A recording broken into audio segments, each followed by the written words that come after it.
Hello, അസ്സാം വലൈക്കും. അപ്പം നമുക്ക് കൊത്തു പൊറോട്ട ഉണ്ടാക്കിയാലോ? യെസ്.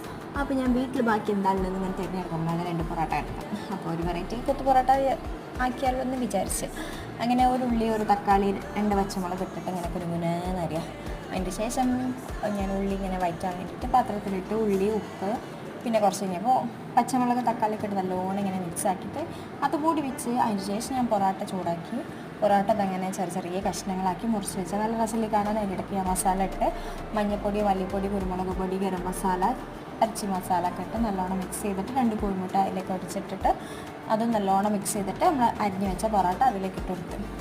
എന്നിട്ട് നല്ലോണം മിക്സ് ചെയ്യുക. പിന്നെ ഒരു പൊലിപ്പിന് വേണ്ടിയിട്ട് ഉച്ചക്കത്തെ ബീഫ് കറി ഉണ്ടെങ്കിൽ അത് ഞാൻ അതിലേക്ക് ഇട്ടെടുത്തു. അപ്പോൾ ബീഫ് പൊറോട്ടയായി.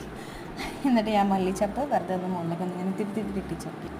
അങ്ങനെ ഫൈനലി എൻ്റെ കൊത്തു പൊറോട്ട റെഡി. അങ്ങനെ കഴിച്ച് നോക്കിയപ്പോൾ വാ, സൂപ്പറായിരുന്നു. അപ്പം മസ്റ്റ് ട്രൈ ആണ്. അപ്പം ഇന്നത്തേക്ക് ഇത്രയേ ഉള്ളൂ. ബായ്.